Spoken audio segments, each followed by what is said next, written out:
Hey beautiful people, welcome to Dubai Shah. అందరూ ఎలా ఉన్నారు? నేనైతే చాలా బాగున్నా. ఈరోజు వీడియో ఏంటి అన్నది ఆల్రెడీ తమ్నైల్లో చూసే ఉంటారు.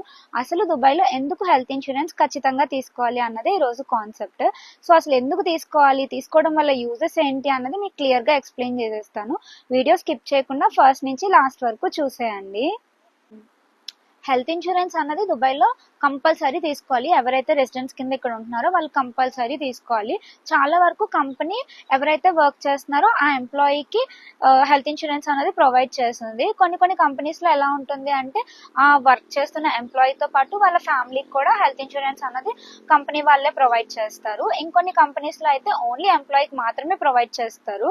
ఫ్యామిలీకి ఎవరైతే ఎంప్లాయీ ఉన్నారో వాళ్ళు స్పాన్సర్ చేసుకోవాలి. ఇంకొన్ని కంపెనీస్లో అయితే వర్క్ చేస్తున్న ఎంప్లాయీకి కూడా వాళ్ళు ప్రొవైడ్ చేయరు. ఇంకా వాళ్ళు వాళ్ళ ఫ్యామిలీకి అందరూ కూడా వాళ్ళే తీసుకోవాలి, సెల్ఫ్ గా కొనుక్కోవాలన్నమాట హెల్త్ ఇన్సూరెన్స్ అన్నది. సో అసలు ఆ రూల్ ఉంది కాబట్టి కొనుక్కోవాలి అని కాదు, ఇక్కడ కంపల్సరీ మనకి బేసిక్ నీడ్ అది. ఎందుకంటే ఏదైనా మెడికల్ ఎమర్జెన్సీ వచ్చి మనం హాస్పిటల్కి వెళ్ళాము అంటే ఇక్కడ చాలా ఎక్స్పెన్సివ్ హెల్త్ కేర్ సెక్టర్ అన్నది. సో కంపల్సరీ మనకి హెల్త్ ఇన్సూరెన్స్ అన్నది ఉండాలి. నేనే ఎగ్జాంపుల్ కి చెప్తాను, మా లైఫ్ లో జరిగిన ఒక ఇన్సిడెంట్. ఓన్లీ దుబాయ్ అనే కాదు, మనం ఇండియా కాకుండా వేరే ఏ కంట్రీలో ఉన్నా, ఇప్పుడున్న రోజుల్లో అయితే ఇండియాలో ఉన్నా కూడా కంపల్సరీ హెల్త్ ఇన్సూరెన్స్ అన్నది మనకి ఇంపార్టెంట్. మేము లాస్ట్ ఇయర్ అంతా కూడా బహ్రెయిన్ లో ఉన్నాం కదా, ఆ టైంలో నాకైతే హెల్త్ ఇన్సూరెన్స్ లేదు. అప్పుడు నాకు ఒక మెడికల్ ఎమర్జెన్సీ అన్నది జరిగింది. అప్పుడు ఉన్న ఒక్క నైట్ లోనే మా శాలరీస్ మొత్తం అయిపోయాయి. అంత ఎక్కువ అమౌంట్ అయితే అయ్యిందన్నమాట హెల్త్ ఇన్సూరెన్స్ లేకపోవడం వల్ల. మనం ఎప్పుడు కూడా హెల్త్ ఎప్పుడు ఎలా ఉంటుంది అన్నది ప్రిడిక్ట్ చేయలేము, ఏ నిమిషం ఏదొస్తుంది అన్నది.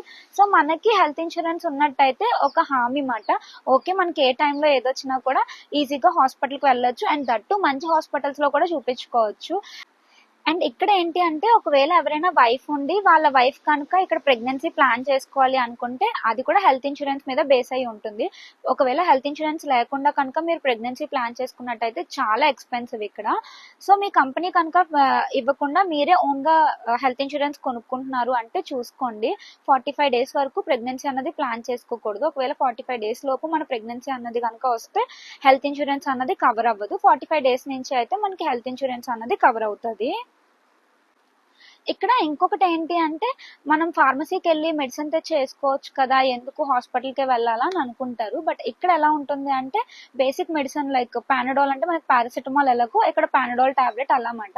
అలాంటి చిన్న టాబ్లెట్స్ అయితే వెళ్ళి మనం ఫార్మసీస్ లో తెచ్చుకోవచ్చు. కానీ ఏమైనా యాంటీబయాటిక్స్ కానీ కొన్ని ప్రిస్క్రిప్షన్ కంపల్సరీ ఉండాల్సిన టాబ్లెట్స్ ఉంటాయి కదా, ఆ మెడిసిన్ అయితే ప్రిస్క్రిప్షన్ లేకుండా ఇక్కడ ఫార్మసీస్ లో అయితే ఇవ్వరు.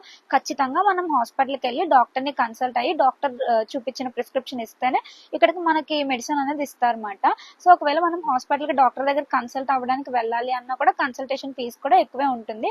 అదే కనుక మనకి హెల్త్ ఇన్సూరెన్స్ ఉన్నట్టయితే ఎటువంటి బెంగా భయమో లేకుండా హ్యాపీగా మనకు కావాల్సిన డాక్టర్ దగ్గరికి వెళ్ళి చూపించుకోవచ్చు. అలా అని చెప్పి హై బడ్జెట్ హెల్త్ ఇన్సూరెన్సెస్ తీసుకోవాలని కాదు, బేసిక్వి హై బడ్జెట్వి కూడా ఉంటాయన్నమాట. ఆ టైప్ తీసుకున్నా కూడా మనం హ్యాపీగా ఇక్కడ సర్వైవ్ అవ్వచ్చు.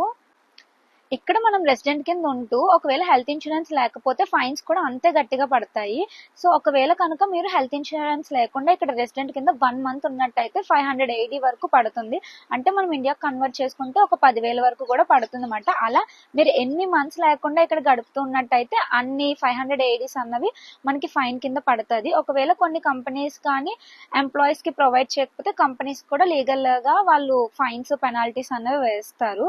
సో మనము ఇలాంటి ఫైన్ల బార్ కూడా పడకుండా ఉండాలి అంటే ఖచ్చితంగా హెల్త్ ఇన్సూరెన్స్ అన్నది తీసుకోవాలి. నా సజెషన్ ఏంటి అంటే ఓన్లీ అదర్ కంట్రీస్ లో ఉంటేనే కాదు, ఇండియాలో ఉన్నా కూడా హెల్త్ ఇన్సూరెన్స్ అన్నది తీసుకోండి. ఇప్పుడున్న రోజుల్లో ఏదైనా మెడికల్ ఎమర్జెన్సీ అవుతుంటే హెల్త్ కి మనకి చాలా ఇంపార్టెంట్ హెల్త్ ఇన్సూరెన్సే. కాబట్టి ఖచ్చితంగా మనం ఎటువంటి బెంగా భయం లేకుండా ఉండాలి అంటే హెల్త్ ఇన్సూరెన్స్ అయితే కంపల్సరీ ఉండాలి ప్రతి ఒక్కరికి.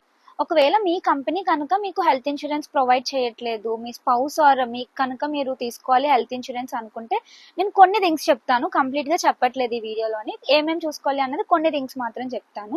ఈ హెల్త్ ఇన్సూరెన్సెస్ లో కూడా డిఫరెంట్ కేటగిరీస్ ఉంటుంది.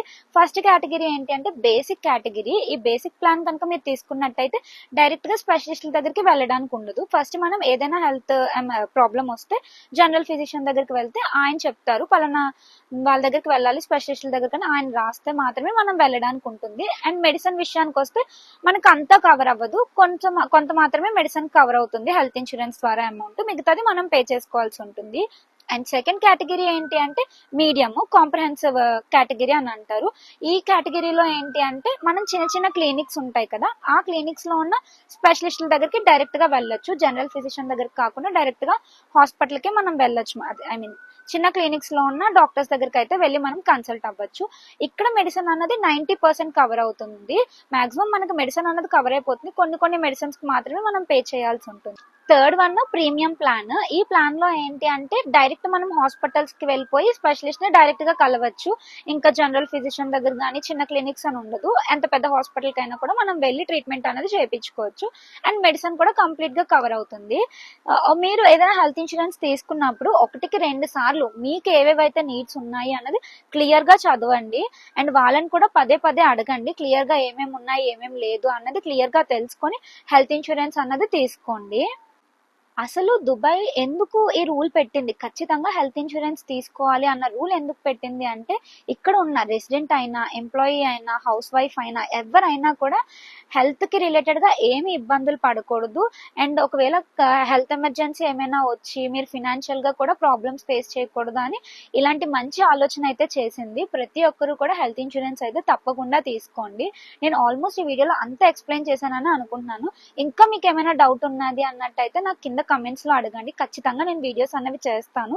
అండ్ నా వీడియోస్ మీకు ఎలా అనిపిస్తున్నాయి అన్నది కూడా చెప్పండి. సబ్స్క్రైబ్ చేసుకోండి. ఒకవేళ యూస్ఫుల్ కంటెంట్ అనిపించినట్టయితే మీ ఫ్రెండ్స్ అండ్ ఫ్యామిలీకి కూడా షేర్ చేయండి. మరిన్ని మంచి వీడియోస్ తో వచ్చేస్తా. బాయ్. Thanks for watching.